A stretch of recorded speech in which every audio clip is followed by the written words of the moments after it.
Once the theatre of NATO's first peacekeeping operation, Bosnia and Herzegovina is now contributing soldiers to international peace support missions abroad.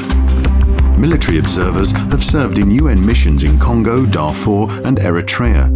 An explosives ordnance disposal unit and an infantry platoon have been deployed in Iraq as part of the multinational coalition. Most recently in 2009, the country sent officers to support the NATO-led International Security Assistance Force in Afghanistan. That's good, huh? Bosnia contributing to somebody else's security rather than being a consumer of security from NATO or the EU. We understand the extent of our investment in collective security mechanisms will be rewarded or paid back in terms of our progress towards full-fledged membership of Bosnia and Herzegovina into NATO. These contributions to international security are important milestones. However, the country needs to increase the pace and scope of reform beyond the defense sector in order to be a credible candidate for membership. NATO is committed to helping Bosnia and Herzegovina achieve this goal by deepening its partnership with the country.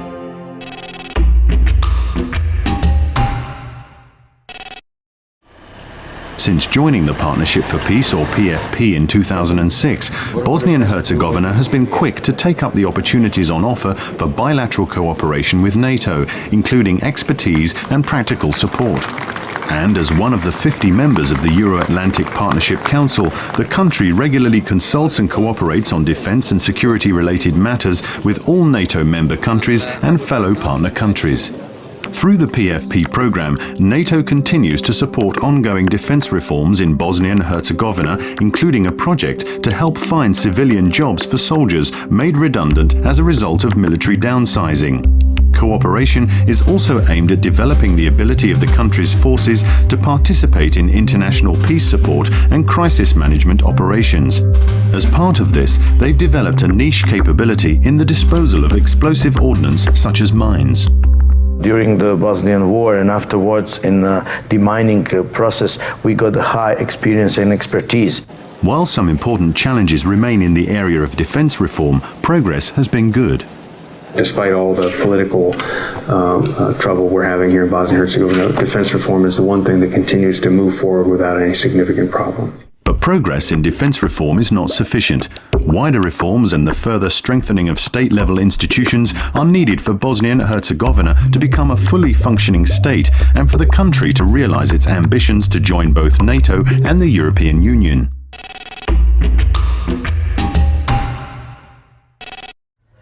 Partnership for Peace, which Bosnia joined in December 2006, meant a lot as a first step towards full-fledged NATO membership, which is the strategic goal of Bosnia and Herzegovina. The country started an intensified dialogue with NATO on its membership aspirations in 2008, and in April 2010, Bosnia and Herzegovina was invited to join NATO's Membership Action Plan, or MAP. Dakle, smisao MAP-a je u tome da kroz MAP kao najvišu formu odnosa između partnera i NATO-a se radi direktno prema sticanju kvalifikacija za punopravno članstvo. However, the Allies attached one important condition to the invitation to join MAP. The country has to make progress on the important but thorny issue of immovable defense property. Only then will the Allies consider the country's first annual national program under MAP. With regard to Bosnia and Herzegovina, I believe we have reached a turning point.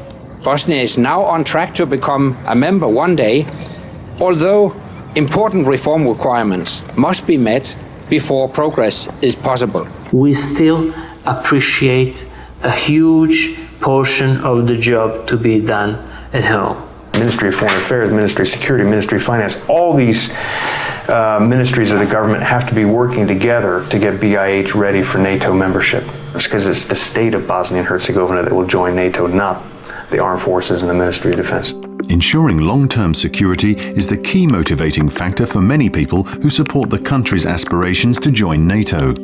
I think there's a general consensus within the country to join NATO. It's more in the Federation of Bosnia and Herzegovina, less in Republika Srpska, but overall is over 60%. Bosnia would be part of a bloc, of a wider bloc, in which its neighbors will also join. The Allies welcome Bosnia and Herzegovina's aspirations to join the alliance. The integration of new democracies into NATO has not only made the alliance stronger, it has also stabilized Europe and contributed to a safe and peaceful development. I'm very encouraged by the recent developments in the Balkans. My dream will come true if, one day, we could see all countries in the Balkans as members of NATO. They belong to the Euro-Atlantic community. But before Bosnia and Herzegovina can be invited to join the alliance, the reform process has to move forward, and the allies have to be confident that the country shares alliance values and objectives and can be an effective ally. Unfortunately, in recent years, rising political tensions and ethnic divisions have been undermining the reform process.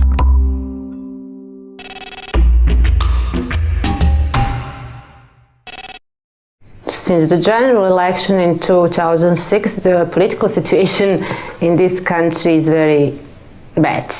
Over the past few years, Bosnian leaders have failed to agree key reforms to the constitution. Some Bosniak politicians have threatened the abolition of the Serb Republic, and in response, Bosnian Serb officials continue to speak of possible secession from the country. The country is now facing maybe its biggest challenge since the end of the war as a result of this political deadlock. Some of the issues that led to the war in the first place in 1992 have not really been resolved.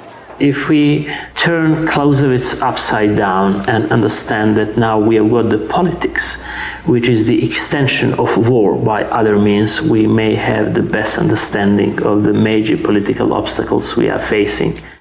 Part of the problem is the legacy of the Dayton peace settlement.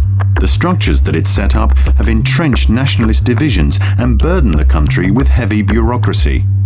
The setup that was left by the Dayton Peace Accord, I mean, it was really effectively not functional. It was leaving two almost completely separate countries under one umbrella. Key task now is whether it's possible to modify Dayton to go in the direction of a better functioning Bosnia. That's the challenge we have, but it's not easy to do.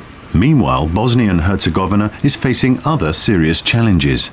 There's got to be much more clamping down on corruption as well, on money laundering, on parallel structures, on organised crime and so on. Bosnians have got to realise that they have got to help themselves. They've got to catch up. They can't survive indefinitely as a ward of the international community. And the problem is that nationalist rhetoric is prevailing on all sides still, and that the leaders are not doing enough. And unfortunately, really, very often, petty interests are blocking major reforms. Ultimately, the country and its peoples need to overcome the past. Winston Churchill once said, the Balkans produce more history than they can consume. In other words, the people are totally dominated by past conflicts and the notion that they have to get revenge in the future. Every side has blood on its hands. There were no innocent and no guilty. It wasn't black and white. So I do believe that in terms of education, political responsibility, there is a lot to be done.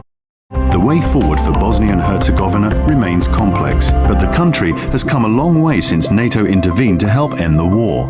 Bosna i Hercegovina je u 15 godina postigla jako puno. To ne znači da se nije moglo postići više, ali mislim da se postiglo puno.